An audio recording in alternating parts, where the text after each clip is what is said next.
It's another week in the For Your Reference household, and guess what? Black lives still matter. Robert Fuller, Rayshard Brooks, Malcolm Harsh, Toyin. This isn't really a spoiler. If you have watched Insecure, the show within a show this season was looking for LaToya. And they recently released a podcast episode, and at the end of it, Issa Rae mentioned Black and Missing Foundation, which is a not-for-profit that helps to find particularly, essentially an equal opportunity to find missing people of color. So we'll put the link in the show notes as well. But the fight is still going on, and don't be comfortable with this comfort. Shit has to change. And we love you guys. And just like Issa, Natasha Rothwell, Prentice Penny, everyone at the show, we also need our levity. So let's get on with the show.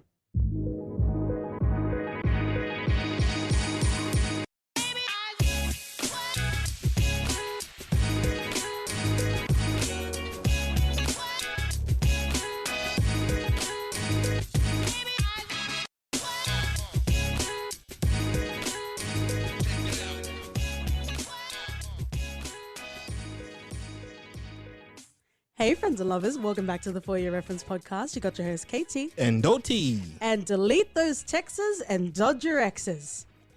Because we are covering Insecure. Okay, young Toga. Wow, I did not know. Yoga. I did not know that there was a Kenyan version of Insecure. starring OT Martin Lawrence Walker. Oh, you're welcome. Well, this is some high spirits. I'm glad. I'm glad with wherever this is going. Welcome. We take kindly to your kind around here. If you didn't know, most deliciously, we did do an episode on Insecure, and it covered the first 3 seasons. Yep. And most deliciously, it is the second show or movie franchise that we have revisited, OT. Woohoo! Special. Woo-hoo.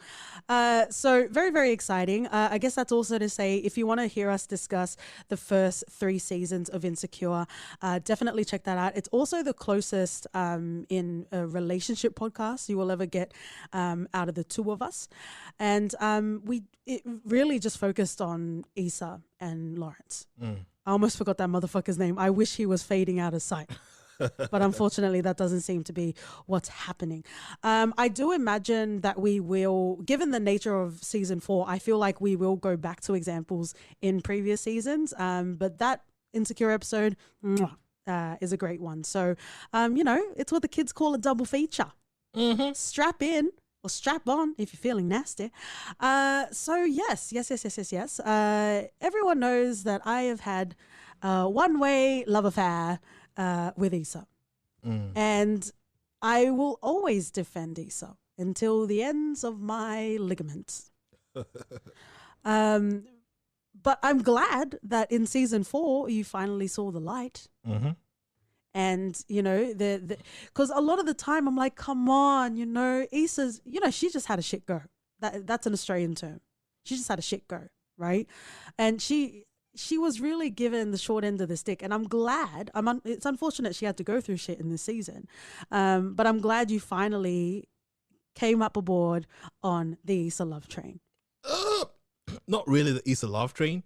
Just because I'm not supporting Morley anymore because of episode 9 doesn't mean that I'm on the Issa love train. Just be clear. Are you still in the hive? Yeah. Jesus.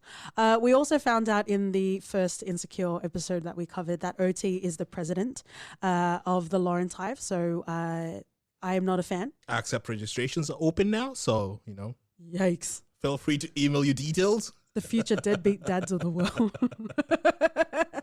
I guess it's a good time to say spoiler. If you haven't seen, especially the finale, you're not really missing out on something. I think the finale was nonsense. I only acknowledged the 9 episodes of this season. It wasn't that bad. No, it's kind of like, how you read a book and you have like an epilogue, which is like super exciting because it gets you tantalized for the next book in the series. That's what this felt like. The writers were just like, we got renewed. We're going to have season 5 of Insecure. Let's just plant these motherfucking seeds. Let's not care about anything. And then in the last 2 minutes, give the people what they want. Oh, wow. Yes, you really must be upset because I can hear your Australian accent coming in, mate. That Lou Carpenter. Oh, that practice party, mate. just saw the season 5 been renewed, eh? Wow. Shout outs to our Australian and international listeners that maybe not understood the reference, but you watched either Neighbours or Home and Away. Mm-hmm. You don't get much more than that. You just get acknowledgement. That's it. But yeah, I will say, since we're kind of rolling in naturally because we're super pros, guy, we're rolling into first impressions of this season and just general sort of thoughts. This is by far the best season of Insecure. Yep. But also at the same time, it is great because of the emotional investment and the seeds that were planted in season 1, 2, and 3. So it's the best in the most gut-wrenching, most triumphing of ways, but it couldn't have been the best without all of that legwork. And as OT loves, a strong foundation. It's pretty much the Godfather part 1 of the series. Because once you've realized all the background with Molly and the relationship with Issa, then you can fully appreciate what season 4 brings. I love 1 and 2 of Godfather. No, I'm saying season 1 was... there was so much happening and there was a lot of storylines, and you're like, we said it ourselves. We wanted more backgrounds on why Don Corleone was being like that. And then season 4. Excuse me, Oti Corleone. This is Issa Corleone episode. So if this was sort of reshuffled, Oti season Coppola. 4 would have started fast, and then it would be like, oh my God, what is this? Well, then you'll need Tay Diggs because we're jumping back and forth in time. Well, daybreak, mate. I feel like we should stop referencing unless we're actually going to cover it. I don't think there's enough people who appreciate what daybreak was at the time. It set a precedence. Is that the shark you're going to jump on? Yeah. After that, we go flash forward, borrowing heavily from Tay Diggs. Okay, so every sort of time jump has to credit Tay Diggs. Yep. You know, if you came here for Insecure talk, don't worry, we are definitely getting there. Yeah, so obviously we're going to talk about spoilers. If you haven't watched Insecure and you just miss your most delicious friends and lovers, then you're more than welcome to stay by. You won't really understand what we're talking about. But hot diggity dog, strap in. Let's get into it. I feel like every episode went from strength to strength in season 4.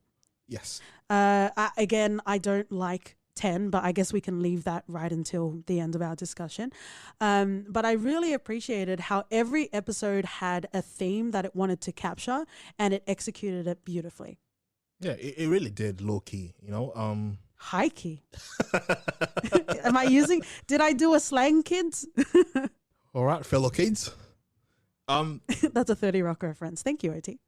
We had Prentice Penny sort of saying, even before the sort of season, I think it was after the pilot, saying that people need to calm down and everything would make sense up until the season ends. And it's a slow build up, but it'll get there. When you say pilot, you mean the first episode of season 4? Yeah, the first episode, not pilot. Anyway, that's fine. I rated Insecure the first 3 seasons higher than you did.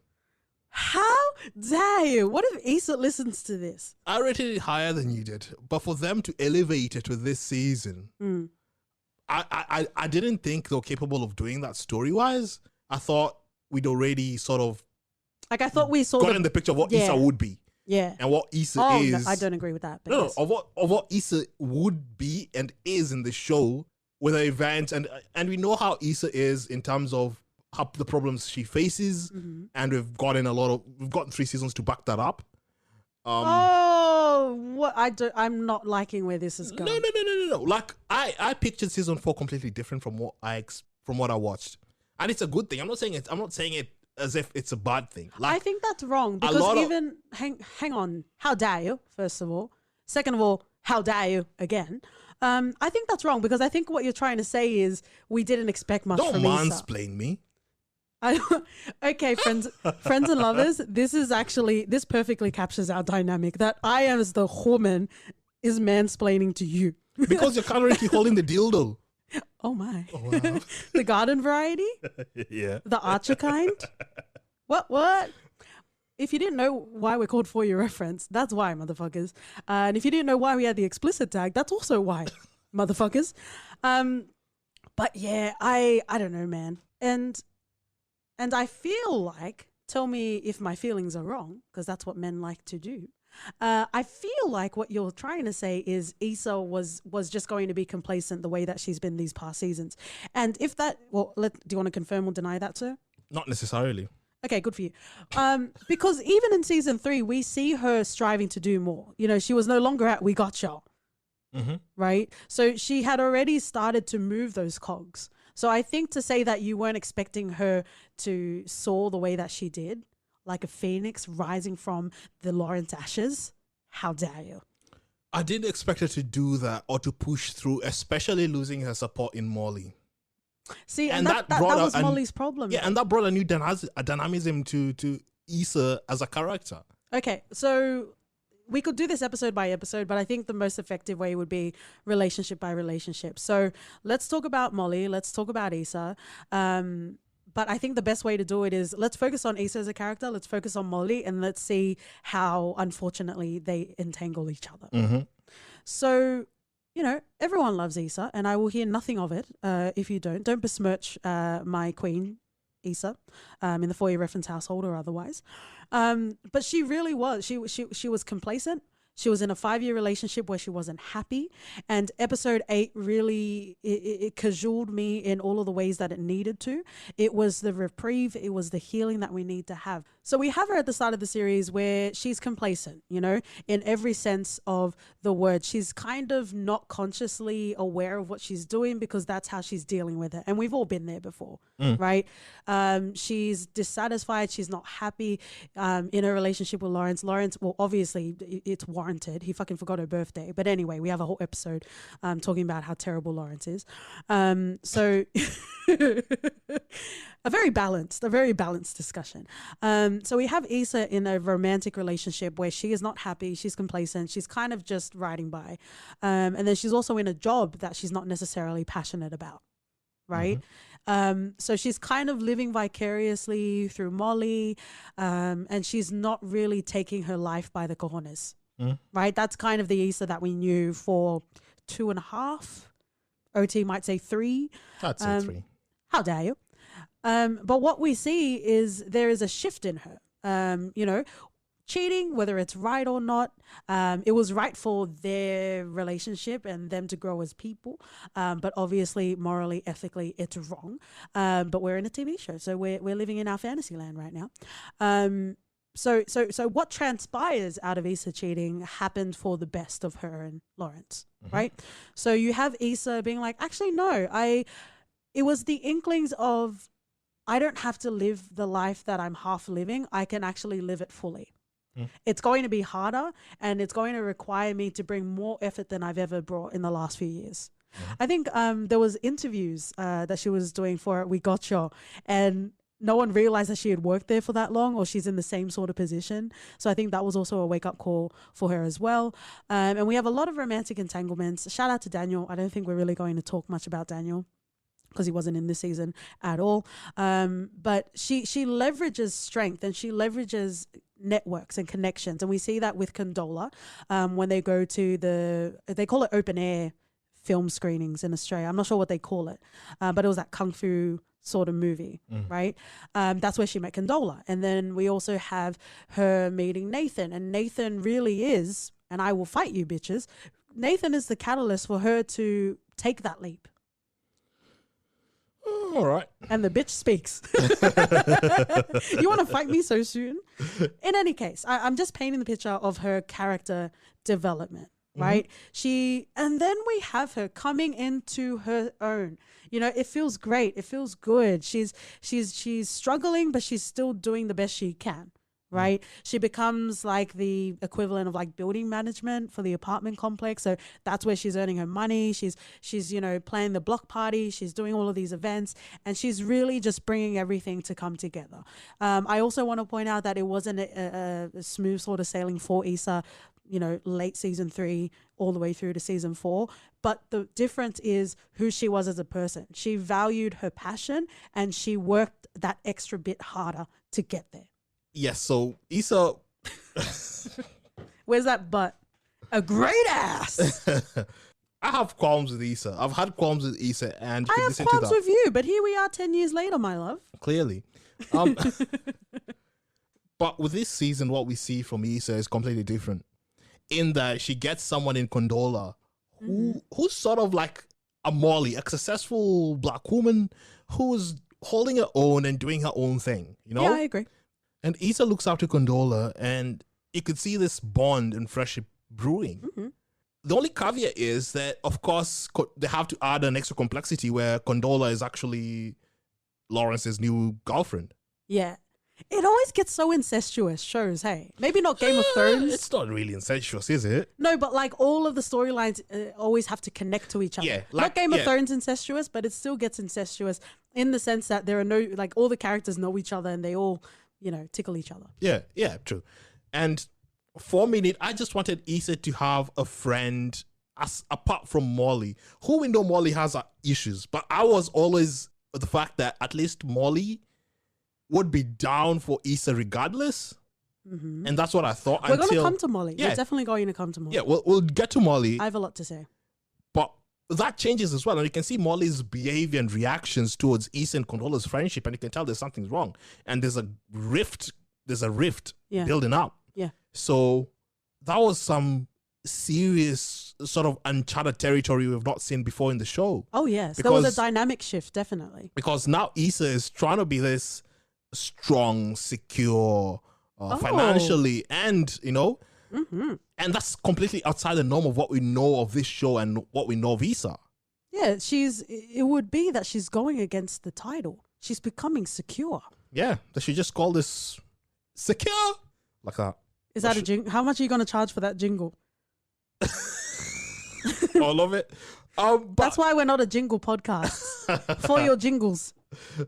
But it's definitely interesting, and especially to do this on the 4th season, where a lot of shows sort of fall into the territory of normalcy. They've already established everything, and it's easy to go with the flow. You're just recycling lines and storylines, yeah. They've completely reshuffled what Insecure is and tasty. What Issa is as a character to this. It's and tasty. The friendship dynamics for all the friends, all the 4 friends. So including their partners. So let's talk about Molly. Mm-hmm. The biggest qualm in all of the For Your Reference land. There's a problem. And I guess it's something that I will never understand. Because on paper, Molly is fucking ace. And she is living amazingly. Sterling K. Brown was an option for her. But again, he was great on paper. But I think Molly just couldn't find anything wrong with him. So she just got bored with him.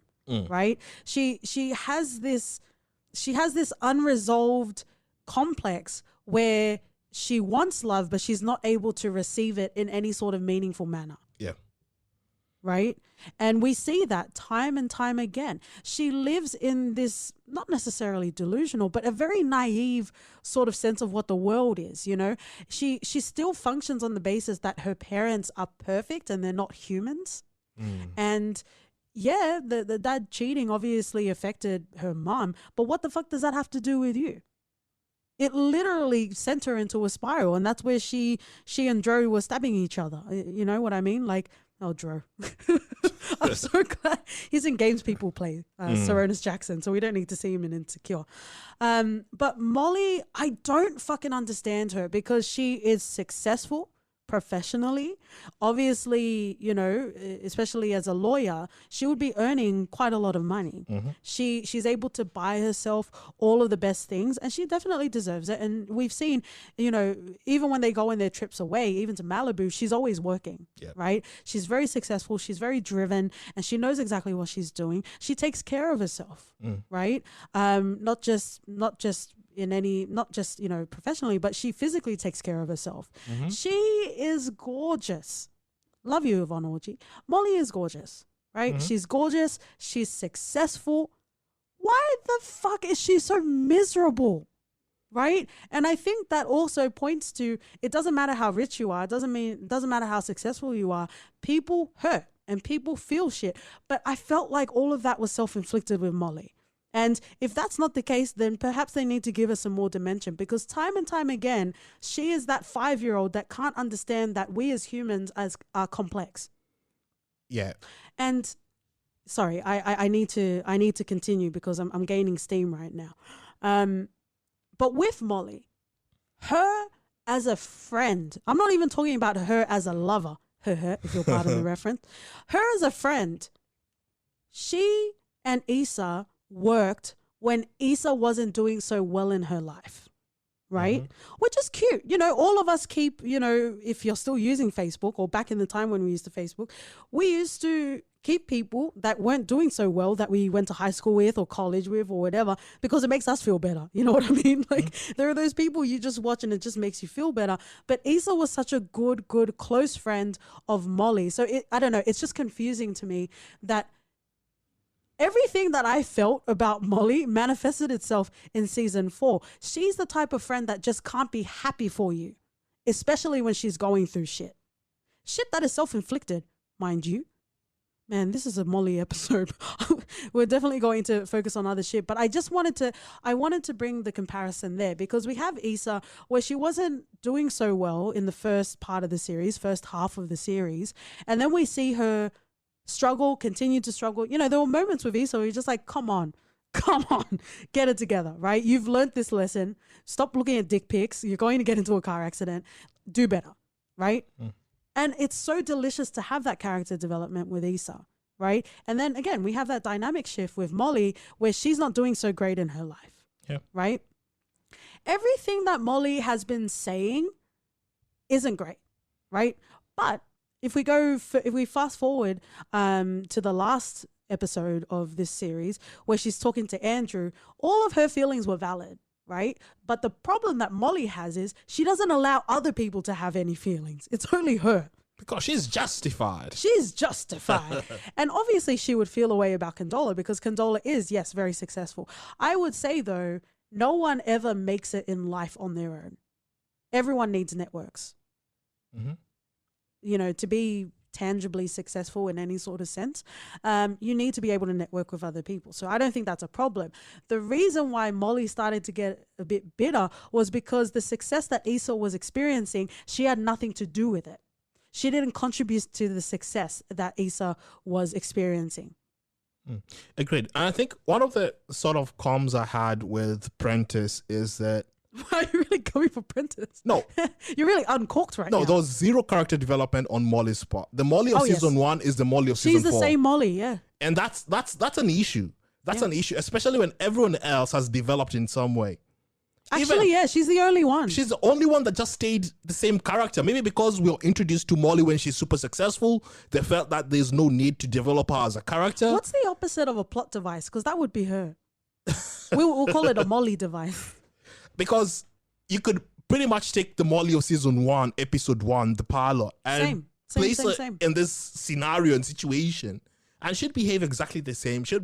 Do all the same sort of characteristics that she exposes. It'll just be her. And that is poor writing, regardless of whether or not... It's terrible. Regardless of whether or not it was planned, it's poor writing. And for 5 seasons, come on, man. What difference do we have with Molly? Nothing. And you know, I used to back Molly on some of the shit that she said to Issa. I try and look on the other side and say, okay, Issa hasn't been great here or whatever. But then it came with the episode where we actually had Issa doing something and setting up a fundraiser without Molly's help. Yeah. Only for Molly to be told by the boyfriend, Andrew, that be proud. Setting up something like this is not easy. The block party, yeah. So he had to remind her to have some humanity. And you could see it shook Molly because she wasn't even part of it at all. Andrew, Asian Bay, the patron saint of patience. Like a lot of the development or whatever the foresight that's being done on Molly's part is through Andrew. Everything. Yeah. He grounds her. Because if Andrew doesn't say or mention anything, Molly is the same. Yeah. She's just, she's just doing a John Cena hand wave in front of her face. You can't see me. And it's the same. I was wondering what you were doing over there. Like, oh my God. Andrew is the only saving grace. I love Molly as a character. No. And I've defended her through, even up until the block party. Don't you feel dumb? But when Issa reached out, Issa made the effort, knowing full well Molly was never going to do that. Yeah, episode 9. Yeah. Because it's not her thing. Yeah. And for Molly to just completely shut her down even to the extent of texting Andrew saying, "Can't you see how I'm trying?" Yeah. Oh my God, does she need a fucking medal to keep the friendship going? Yeah, like I don't get it. Like, I'm sure there's a technical term about like a princess sort of syndrome, but that's Molly all over. Mm.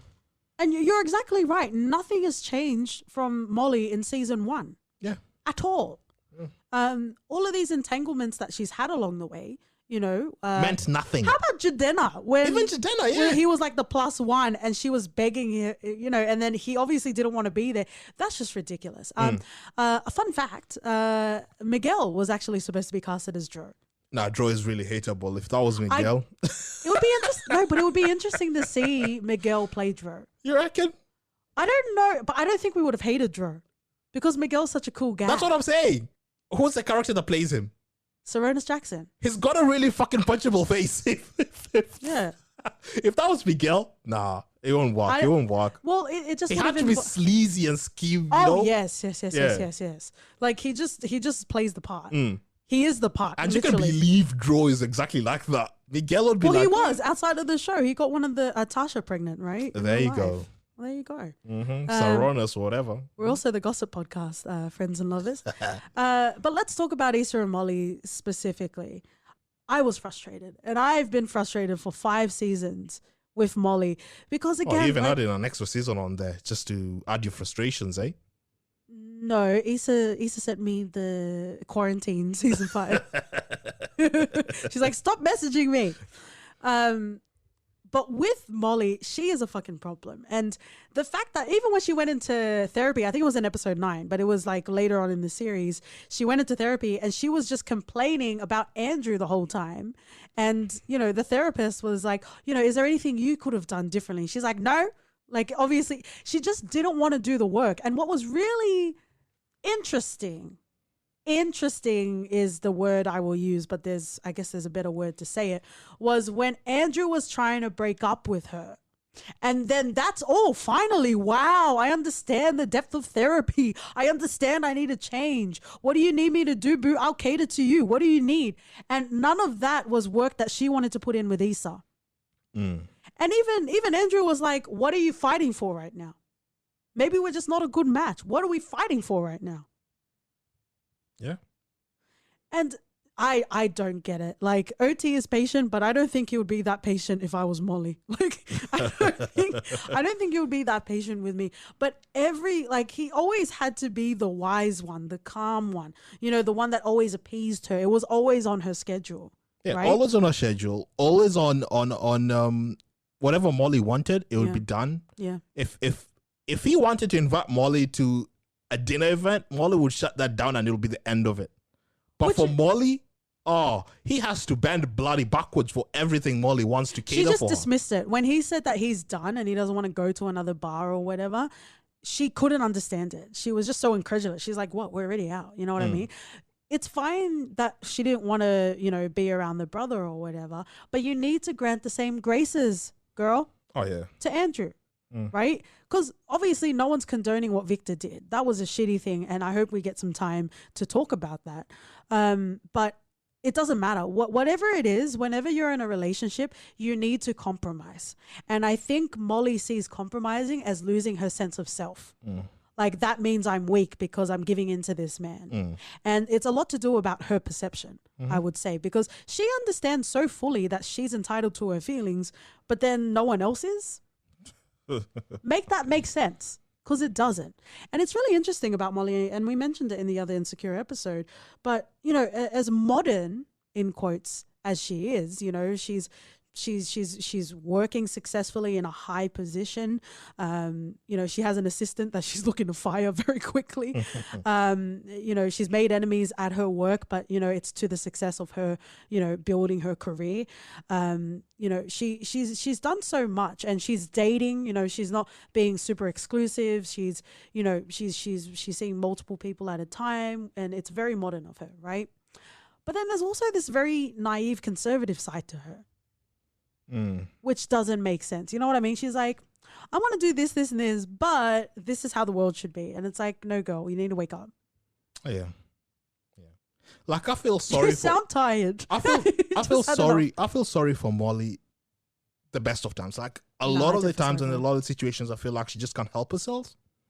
It's not until season 4 where we get to really see behind the facade of what Molly is, to really unveil the character when things aren't really Oh, going and it's her ugly. way. Her character's very ugly. When things aren't really going her way, that's when you get to see Molly shining her awfulness. Like, I think she thrives best when people are below her. Mm. And they're not, but in her perception, they are below her because they're in a relationship with Lawrence. Yeah. Or they're in a job that they don't love. Like, she functions better with that because she's not as close with Tiffany or with Kelly. And one of the most telling things was when they'd just done the game night and Issa walked out after yes. reading the text. And then Molly says, I don't think we can be friends anymore. I don't think we can, this works. Then don't say that shit if And you then don't mean Issa's it. like, okay. And then she took it personally Yeah. as if, mate, you're supposed to fight for me? I fucking hate that. I fucking hate that. I Wow. fucking hate that. They intentionally wrote Molly to be hateable because I cannot believe. Who's worse, her or Maxine from Living Single? Oh, Maxine okay, had her faults, but Molly is way worse. Molly I think is way Maxine could be worse. appealed to. I think she could be appealed to. Because she used comedy as a defense mechanism. Molly is just yeesh. Is it garbage day? Yeah. All of this Molly talk is bringing up garbage collection. But she's a problem. She's really a problem, and it's fucking exhausting. And I think we said it in the Insecure episode. I'm a major cutter. I'm all about cutting people out of my life. Like, whether you're family, whether you're the queen, whoever the fuck you are. Like, if you're disgusting in my proximity, I'm going to cut you off. Right? So Molly would not be in my life. Yeah. For what she did. And I just want to take a moment to talk to the straight women that are listening to this podcast. Don't do that shit. Don't say things just so your partner can run to you and cajole you. Because OT thinks I do that and I don't. And it's very frustrating because you have a perception. I guess everyone has a perception of, the girl's going to fight and you just have to fight back, or you need to fight for the love or whatever. And it's like, nah, man, if I tell you to fuck off, you need to fuck off. Plain and simple. And the fact that Molly did that to Issa, like, I don't think we should be friends anymore. What do you expect her to do? Grovel, beg for your terrible friendship? Nah, sorry, man. Nah, sorry. And it was so hard for me to enjoy the episode, not just because Jay Ellis directed it, but it was hard for me to enjoy the Mexico episode because I'm like, you shouldn't be happy. You need to go fix your friendship. Well, that happiness was put in check quite fast though, wasn't it? Because... No, but I'm just saying in general, it was frustrating to see her. Even when she was on holiday, she kept bitching about Issa. When she heard Issa in the background of Nathan's call with Andrew, she started bitching about it. It's like, why can't you just be happy with yourself? What Issa said was true. It hurt her, but it's true. When Issa said, I think you just don't want to be happy. Maybe so.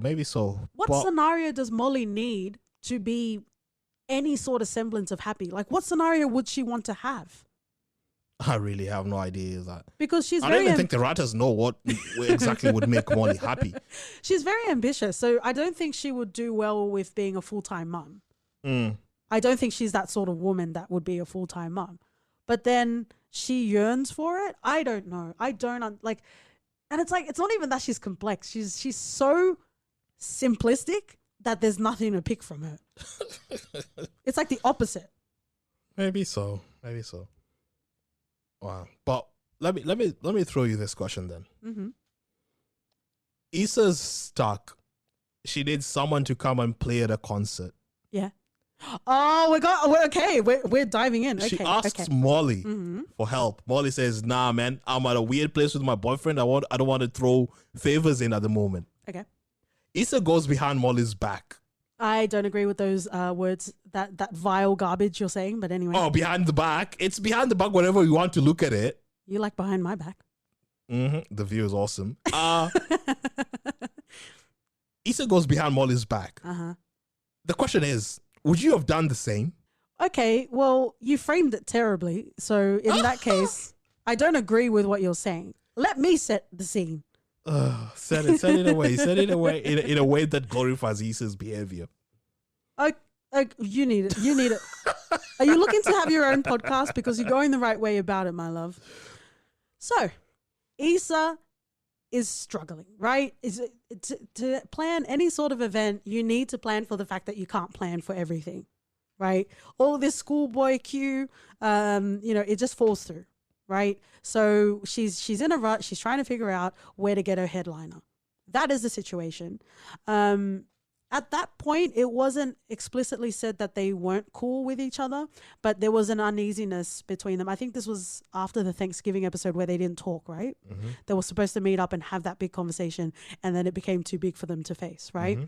So, we've had moments where we don't really know where this friendship is going. It's kind of declining, but hopefully we can bring it back together, right? So it wasn't explicitly said that they weren't friends anymore. I don't know, man. Like, even if I'm angry at you, if you need help, I will help you.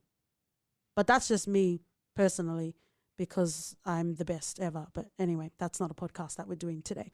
But with Issa, that's her natural default, And yes, you can call that using Molly. I don't agree with. Or yes, you can say that she's relying too much on Molly. But let's also not pretend that Molly gets off on the fact that Issa needs her. She has a savior sort of complex in that sense. She likes that Issa needs her and that she grovels to her. And then once Issa has any sort of success, that she can be like, yeah, I helped you. So let's not pretend. Let's put all the cards on the table.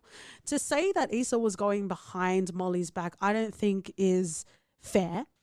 I don't think that's fair. So I think Molly's essentially paraphrasing was, I don't want to mess things up between me and my man. Molly, you can't blame your shitty relationships with other people. Like, she seems to think that all of the problems that she had with Andrew had to do with Issa, and you can fuck off. That is some immature bullshit. No, but anyway, let me paint this picture for you, man. I haven't finished my picture, Ross. All right. Rude. So the way I saw the scenario was she needed help. And you even saw she was contacting local LA artists. It wasn't like she was just like, oh yeah, I know Andrew's there. He's just going to save me. Right? She was putting in the work, but it wasn't working. That's why networks are very important, right?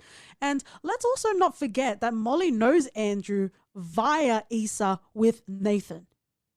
So that's different. That's a whole, when you think about it that way, it's a whole completely different dynamic shift. She had something going on with Nathan. Andrew was the friend. Andrew was the roommate.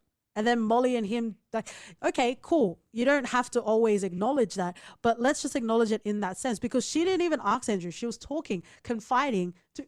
Yeah, with all the receipts, did she? I've got the legitimate. You've got the counterfeit receipts. Oh wow! Right. So she was talking to Nathan as she would talk to a friend, and who was the friend that she was talking to before? Molly. So if you don't want to help, fuck off. Okay. So she was talking to Nathan as a friend, trying to get help, and obviously Nathan was going to extend that to Andrew. Because of course. Okay, so however you feel, feel free to let us know. But let me just say, everything that you're saying is undone by Molly when she chose to bring it up nearing the end of the block party, which is definitely wrong. That just shows you're making it about you. Why did you have to bring it up at the event? But anyway, when she said that, she was like, I told you not to talk to my man. So what was it? Was it that she was getting help from Andrew, or was it that you weren't a part of it? What was it, Molly? I'm not Molly. Are you sure? It's one thing for your friend to tell you things aren't going great between you two. Things aren't going great between them at all. Mm-hmm. Both sides knew. But once she needs a favor, she didn't feel it weird to just call up Molly and be like, hey. Because Molly was waiting up for Issa Thanksgiving. But Molly Issa was like, nah. She's busy. She's doing her own thing, her own friends, ignoring Molly. And then when it's all falling apart on her end, that's when she realizes, oh, Molly is my buddy. I need to call her for a favor. Especially when you're not even facing the underlying problem between you guys.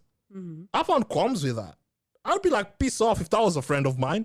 We aren't on good terms, and then he calls up with a favor. You need to keep in mind, that was the dynamic with Issa and Molly. Doesn't matter, does it? Molly was always the successful friend that helped her.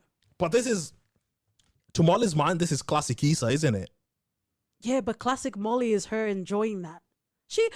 Hello, we just talked about episode 9 when she was waiting for Issa to grovel. She enjoys that shit. The only time that she called to reach out to Issa, which we saw the last scene of in season 4, was her reaching out to Issa because Andrew fucking broke up with her. That is a terrible friend. So she's got We nothing. don't know if they've broken up yet. Fuck off. She's got nothing. She's got nothing now. And now she wants to be Issa's friend? Piss off. Nah, sorry. That is a no bingo. I think that's another Australian phrase. So it's interesting. It's interesting because we have Condola saying that she wasn't ready for a child when she was in her other marriage, but she's ready now. You know, you said selfish earlier. I feel like she's kind of being selfish, to be honest. Like, if you're ready to be a mother now, does it have to be Lawrence's seed? Then that begs a bigger question, isn't it? By keeping Lawrence's seed and saying you can be as involved as you want to, Lawrence, and I will say this once, in essence, is a good person. Right? That's character development on Katie. He is a good person, so obviously he would want to be present in the child's life. And I don't know, it seemed like they had a clean break and it didn't seem fair. Ordinarily, I would always side with the woman wanting to keep the baby. I think it's just the way it was presented in the show. We don't see Condola for a while, or canola oil, or Condoleezza, or Conman, as I like to say. I'm just going to pretend like mine was viral as well. I guess it's an interesting sort of dynamic, and I don't think it's wrong for Issa to have to take some time just to digest what that would mean. I think a lot of the time in our lives, we're like, okay, fine, let's just get married, or okay, let's just have kids. And then later on down the line, realize that you're not happy. Or let me just be with Lawrence, even if I have to move. Because Issa feels very LA to me. Everything in her love language is LA, right? So not to say that she couldn't thrive events-wise and career-wise, in a different city, but she felt very LA to me. So for her to relinquish that part of her to move with Lawrence, that showed how much she was willing to make the relationship work. However, a whole baby is different than moving to another city. So I think it's definitely worthwhile for her to, figure out what's going on and what will that mean for the next season. Maybe I'm just of a different generation and I don't see it as a problem. And I thought many times on the podcast you said we're of the same generation. It's just weird that she reacted like that, especially if she does love him, because no obstacle should be great enough to make you guys break up if that's really what you want to do. But of course they'll give us the low-hanging fruit in Issa's feelings, and they'll probably break up after that, which is ridiculous because they made season 4 such a big episode in heaps and bounds, especially when it comes to Issa's and Lawrence's relationship. And the episode where they talk about their feelings and what transpired in their relationships was one of the strongest things we've seen on television. Oh yeah, episode 8. Yeah. In Insecure's history. And then to all out do it just because of a fucking baby, I just feel it's a bit soap opera-y. Yeah. It's lazy, and I'm not for it. Like you can stand with Issa on whatever the side she's on and how she's entitled to feel exactly how she wants to feel. But if I love you, and this was before we met, and you had a kid. If you love me, and you had a kid, then it'll be a no-brainer. It doesn't fucking matter. But then again, this is the Issa Love Fest right here. It is the Issa Love Fest right here, around here. But I think it's different because they broke up and they were considering whether they should get back together or not. It's not like they were together and then this happened, but then that doesn't make it better. But I just feel like there are circumstances surrounding that. We love Christina Elmore. Otherwise people will call her canola oil. We do love her, but I feel like her role is more important in 20s.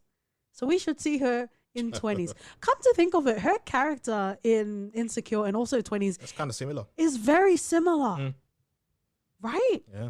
She's kind of similar. Well, her character in 20 specifically is kind of like Molly, but she doesn't attack other people. She attacks herself, which is more sad, really. Yeah, she's more repressed than anything else, especially in 20s. Yeah, she's an imploder, not an exploder. Yeah. I don't know. Did you think that the Condola storyline was done? Because she was kind of gone for a few episodes. Did you think that she was kind of out of the series? For some reason, yes, I chose to believe that we'd get the happy ending that, And they skip off into the sunset. yeah, Yeah. but clearly that's not what this show is about. So, Yeah. Well, I think it's, coming back to you, if I loved you and you had a kid, even though we say that you've got all the babies everywhere, I think it's different. I think I think to quantify how we love each other, and we have cataloged, documented ways we love each other on the podcast, it's different. It's definitely different for each person. So they were just at a different place in their life, right? And the fact that pretty much any sort of circumstance wouldn't change how we feel about each other is just credit to, as OT loves to say, our strong foundation. But Lawrence and Issa don't have that foundation anymore. It got crumbled by her cheating, right? And it got further decimated with this baby along the way. I reckon they had a stronger foundation, especially after episode 8. Oh, yes. There was definitely potential to go there. And I think we thought when Lawrence came over, I think we thought that Lawrence was going to say that he fucking Dola or they're going to get back together. We didn't even think that they were going to bring a baby storyline. Yeah. Yeah. It felt very Days of Our Lives. Not even Bold and the Beautiful? Nah, Days of Our Lives. It's Sammy and, can't remember the characters, but there was a girl called Sammy there, and this is straight out of her playbook. I feel like Days of Our Lives was like if you weren't cool enough to watch Bold and Beautiful. Nah, I felt like Days of Our Lives was sort of high echelon stuff. Vomit. Okay, well, let's get through some other characters while we still have some time. Let's talk about Nathan. Nathan. I do want to give some kudos to Kendrick Sampson, who plays Nathan. Also to Issa, Prentice, Amy, Natasha, and everyone at the helm at Insecure for covering mental health, for covering bipolar in Insecure. Yeah. Because a lot of the things that I was saying about what I loved about Insecure, but what didn't bring it to the next level is it was something to watch and that's it. It didn't really resonate. And I really, because you didn't have to, like they didn't have to introduce Nathan's storyline. He could have just been a shit person and, disappeared for a bit and came back. Yeah. But they have a platform, they have a show, and, much like the way that they hire, Black creatives, women on the crew, they decided to use Insecure to explore that. Right. And, in interviews that Kendrick has, he talks about to be a Black man in America and not experience any sort of mental health issues is impossible. And, Kendrick as a person is fucking great. You should definitely follow. And he also has an organization as well for advocacy. So the fact that they chose to go through that and to introduce that through his character is commendable in every way. And I'm putting on my delicious resonating voice. And it also means that he should be with Issa. Why the fuck is why the fuck is Lawrence even in the equation? He's in the equation because, Issa loves Lawrence. They've got history, and you can't beat that with any sort of good-looking man coming to the picture. Oh. Mm-hmm. Look at you being secure in your sexuality. No, but let's leave the cards on the table. With Nathan, he encouraged her to create it. It was a hushed sort of dream that Issa had of wanting to run an event after she went to Condola's event, right? Yep. And Nathan was like, say it with your full chest, I want to organize an event. I can do it, right? And even when she got bombarded in paperwork and, trying to appear with all of the bureaucracy, right? Nathan's like, you can do it. Keep pushing. You can do it. So, yeah, you can say there are negative parts to Nathan, which are definitely warranted. And he doesn't even try to make excuses for it. He acknowledges it as well, right? I think he has the most self-awareness in this show as well. But, he encouraged Issa to do it and he was supportive in all of the best ways. And yes, Issa loves Lawrence and they had a relationship for 5 years. How much of it was thriving and how much of it was full of life and how much of it was actually healthy and conducive for both of them to grow is a conversation for another day. But sometimes love isn't enough. There's a reason why we have jobs. Hopefully they turn into our passion, or we are doing our passion, but we have interests outside of our romantic entanglements. And I think that's an important thing to point out. And Nathan, you know, even when they got naked in the pool together of the house that, you know, Issa said that she grew up in, you know, he reinvigorated her. He shook up her senses. He made her see life beyond paying bills and beyond being the dutiful sort of girlfriend. Because let's not forget, in episode 8, which were the most rawest of episode, Issa said there were times when she would just drive around because she just didn't feel like coming home. And that's some fucking real shit. It is. Right? So we can say Issa and Lawrence forever because they've been together for the longest time. And that's the first time, that was the genesis of Insecure. But we also need to understand that, you know, a relationship grows. And if you don't grow with it, if you don't grow with that other person, unfortunately, you will wither away. I reckon, but they had to grow as people before they could be together. Oh, and yeah. that's what the separation provided. Definitely agree, but that doesn't discount Nathan as an option. That's what I'm saying. It does to me. Well, yeah, because if we broke up, you're hoping that we get back together again. And that's why you love that's why you love track pants wearing, cereal eating Lawrence. I think Issa doesn't have any male friends. And this will go a long way into how establishing. But I don't that really sort have of, male friends either. aren't I your best friend? That's a bit too cringy. That's like TikTok cringy, right? You're welcome. But why is it important that she has a male friend? Because it will expand her sort of horizon and the views and the thought process. Usually it's just her relying on Molly for everything.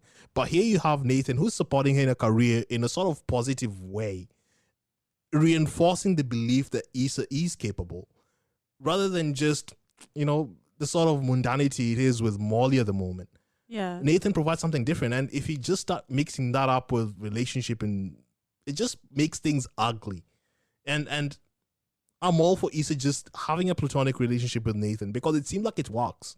Have you not been listening to 60 plus episodes of For Your Reference with friends and lovers?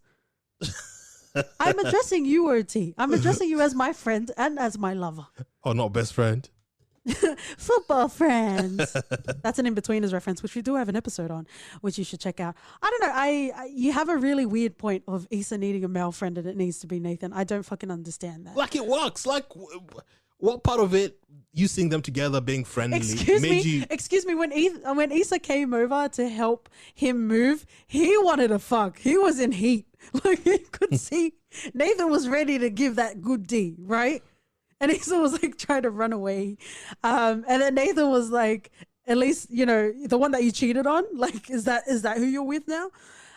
It's interesting, you know, because relationships are a hard fucking thing, right? Because to have one person that's supposed to fulfill you in every sort of facet is a big ask, right? Most people just tap out and say, I'm not monogamous, right? But that's usually, I said that word, leave me alone. I said that word correctly. So it's a lot to ask, right? Can I have a man that helps me push my passion and my dreams? Can I have a man that will fuck me on a Ferris wheel? Can I have a man that will ask his friends for favors when I need it, right in the moment of the block party? Can I have that? Hallelujah. Yes, you can with Nathan. Yeah. And leave it as that then. Can I have a man? That's not friends. Those are lovers. I think we just see this completely differently.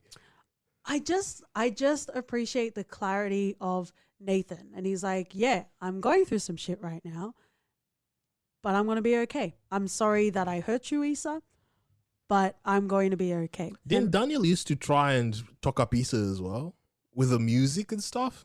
Yeah. But that's exactly what it is. Whether it's romantic or not, you know, there are people in our lives that remind us that we're worth shit. Yeah. And Lawrence wasn't doing that. As much as you love Lawrence, he wasn't doing that at the start of the series. I didn't say he was. But I must say, in episode 8, I was emotional and I said I can kind of see them together now. But it didn't last long because then my hate fest. You were yearning for them to be together. Don't downplay that feeling. I was there witnessing it. I was Keith Sweat Twisted all over it. Wow. Whoever she ends up with, but I personally am rooting for Nathan and Issa. Cool. It's been noted. It's been noted and marked against my record, apparently. The two last characters that I want to focus on. Oh, is there anything else you want to say about Asian Bae? No? I guess credit to the team at Insecure. A lot of Asian sort of portrayal is that nerdy sort of guy, and that's kind of the only variety that Asian guys come in. So it's nice to have Asian Bae as the Bae variety, eh? It sounds like you're saying beaver. Could work both ways. But it's nice to see different dimensions of Asian men, and that was done through Insecure. So that's definitely most welcome in the For Your Reference household. And we already talked about Andrew a little bit when we were talking about Molly, and he kind of exists because of Molly. So I kind of want, just for, even though it's not a real person, for Andrew's sense of self, for his own mental health, I hope he doesn't come back into this show. Because because he knows what he deserves and what shit he's not going to tolerate. Maybe this is opportunity we've been yearning for the whole sort of 4 seasons for Molly to grow as a character, and maybe Andrew is that reason. But so you know keep what? him in so we can see Molly be something different. No, I agree. I definitely agree. Andrew, that type of guy, that type of partner is exactly what Molly needs in order for her to be more balanced and more whole as a person. Not to say another person makes you whole, but in order to grow, who you are with helps mold who you are. And Andrew would definitely be the one for her. However, she is in denial about everything. So, I'm glad that Andrew has respect for himself, and he's like, nah, you can fuck off. Right? I think he was more patient than many other men, women, non-binary would be, but there you go. I fucking love Alexander Hodge, and I will continue to follow him in his career. He was also in Tommy with Edie Falco for like 2 episodes, I think. So I will always follow him, but please don't put him in this show. Unless Molly's going to do a full 360, I won't even question the character development. Let's have a Molly that, not even a perfect Molly, just someone that has any sort of sense of self-awareness. I would like that. But let's finish off with 2 characters, with Kelly and also Tiffany. Tiffany's probably we'll finish off last with, but let's talk about Kelly for a little bit. Kelly, Natasha Rothwell, steals the fucking scene every time she is featured in an episode. She ad-libs mostly everything. Her gifts are the best gifts to use in all of the gifts. That's an Office reference. Oh, wow. But also, Kelly is the most solid friend in this series. We saw her get hurt because Tiffany didn't ask her to help with the baby shower at all. And you saw the fragmenting of their relationship and their friendship. She also helped Issa when Issa was trying to figure out her finances, but Issa didn't have any finances. Like, Kelly is so self-assured. She's so, she gets fingered at a diner. Molly also got fingered in this season, but, it wasn't as funny. Like, the best fingerings are the funniest ones. But Kelly is successful in her career. She's messy. She's rolled around with guys in graveyards. She is the best fucking character on this show. She minds her business, and she has more dimension than the usual sort of comic relief would have. For sure. Her and Amal, Issa's brother, their dynamic together is fucking ace. Oh, when she was pretending to be British. Like, how did you see that panning out, Kelly? How did you see that panning out? But what I love about Kelly is she's funny, she's vivacious, she's effervescent, but she also has core to her. She has substance to her, right? When you think about, oh yeah, that person's funny, but it's like, no, she's actually a solid person. Yeah. She's someone you can rely on. She's someone you can count on. Even in the last episode, we have her getting pissed off at Derek. And she's like, whoa, whoa, whoa, hey, hang off Derek for a bit, even though she's the one that cussed him out. Yeah. Right? So I don't think we spent enough time talking about Kelly in our first episode, so I definitely wanted to give a shout out to Kelly. Growth. Well deserved, yeah. Growth, as she said. But let's talk a little bit about Tiffany. Ooh, they introduced, we sort of knew that she was struggling to have She was struggling with the baby. Yep. They had mentioned it. It was a bit. I thought that was it and done, but this season they took it all the way there, in which we see her fully leaving the house and going just to take a break from it all, and not especially knowing what to tell the partner. Yeah, which is kind of sad. I don't think it really got you that emotional, or how. I'll explain why. Continue. Go for it. I personally felt like the writers wanted to have a tantalizing finale, so they plucked this story, not necessarily out of nowhere, because there were definitely hints of the fact that she was struggling as a mother.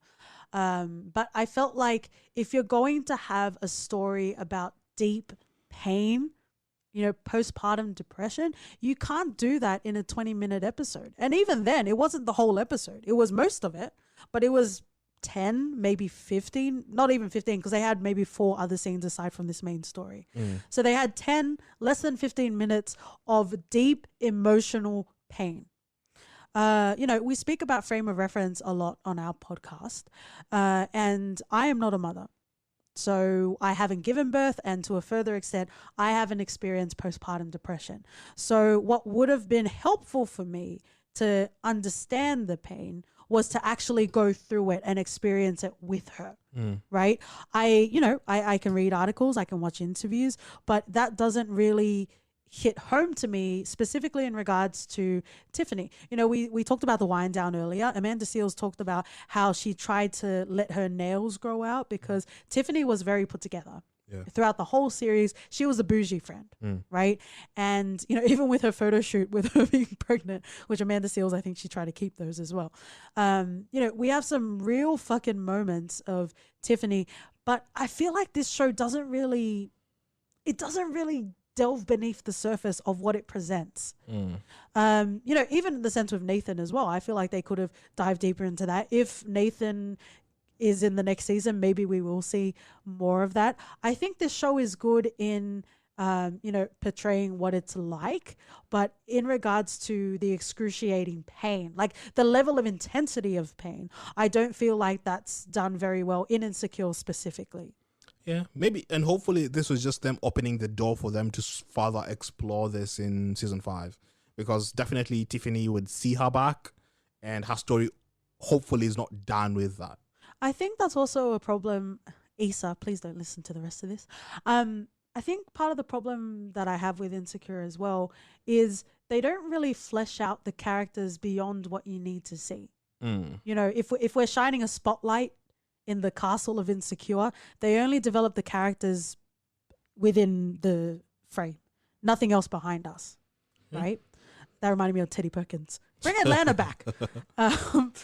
But even if you think about it, Kelly and Tiffany have been in Insecure for 4 seasons now. What do we know about them? Not much. What drives them, right? And the only way that we've seen more about Tiffany is because Condola worked with her. You know what I mean? Like, we're only seeing what's extended because of the main sort of stories. And maybe this is me just getting pissed off with Molly and wanting to see other people, but I feel like Insecure can do better with exploring the other characters that we've known for years. Yeah. Because we don't even see Amal that much, to be perfectly honest. But again, I guess it's also because it's in 20-minute episodes. Actually, let's talk about this. Is there anything else you want to say about Tiffany? No. Okay, let's end on this note. It seems to be a very contentious sort of issue that Issa and Prentice specifically have addressed many times, because people get pissed off with Insecure because it's so good and they love it so much. And everyone asks for hour-long episodes, or at least 40 minutes to be reasonable. How do you feel about that? Obviously, they can do whatever they want, but what do you think? Like, because we're talking about, the depth of character and how there's a lack of that and we don't get to explore. Do you think that would help? It would help, but then it will change the dynamic of the show altogether. I think I just appreciate it for what it is now. Leave it as 20 minutes, whatever it is, but can't really imagine it being an hour long and how that would work. The interesting thing is 20s is about 20 minutes long as well, right? But I feel like it's done better. It's done better in terms of character development, because we get to see the 3 friends complete, like we get to see what their lives is about. It must just be a outside matter of them writing. As a group, or outside of, what's the main character's name? Hattie. Hattie? Hattie. Yeah. Like outside of Hattie, who are they? Yeah. And outside of Visa, we don't really know what Natasha, what Tiffany and Kelly are. Yeah, it's interesting, right? Because they're also 20 minutes, but I feel like they round the characters out. Yeah. Because it is Hattie. Hattie is the protagonist of 20s, but everyone else in the story has a story. Yeah. Because even Big Sean has a story. So if Big Sean can have a story, then we've got some work to do. Yeah, so it's not about the amount of time you give it. It's not about it being an hour long. Because clearly 20s have the same amount of time as Insecure, and they are getting a lot more done character development wise. Interesting. And I would hate to be the person to pin two black-led shows against each other. I just wanted to, it just came to mind that they both have, people in their young sort of working sort of relationships, and it just feels like it's done better. But, I don't want to pin two black shows against each other. But yeah, interesting, because people keep saying I want an hour of Insecure, but if you give it an hour and Molly is still going to be the same in season 20 of Insecure, then what are we here for? What are we doing here? Yeah, I appreciate it for what it is right now. I really can't imagine it in any other fashion, to be honest. I liked how because everyone loves true crime, everyone and their Bates Motel mother, Vera Farmiga, loves a true crime, right? And everyone loves a mystery. One of the funniest moments about the Looking for LaToya show or documentary was when the police came out and he started talking about a Toyota. And they're like, so we are talking about LaToya. Do you have any information about LaToya? But this is also another example where entertainment and media is so important, and it is okay to have social commentary and to have tangible sort of roots in reality. Like I mentioned at the start of the episode, they do link to a not-for-profit that does help to find missing people. Yeah, that's really good. So I love that. And, Issa is definitely no stranger to audio series as well. And, that's my Issa Love Fest, which is going to end until season 5. Which we're not sure when we're going to see it. Prentice has joked about seeing everyone in 2059 for season 5. So I guess we'll reconvene at an undisclosed location and also time. So we're going to finish off in a segment we call For Your Reference. So let me just remind you, OT, on what we've referenced in our initial Insecure episode, and you can decide whether you want to add on to that or if it's okay. You referenced Atlanta. I referenced Orca Black Girl and 30 Rock. I'd keep Atlanta in there, and I'd also add 20s. Yes, come through with the 20s. So that's it, guys. Thank you so much. Secure yourselves if you're feeling insecure. On Twitter and Instagram, we are For Your F Plug. You can write us an email at hello@fypodcast.com. And we'll see you guys next week. See ya. Bye.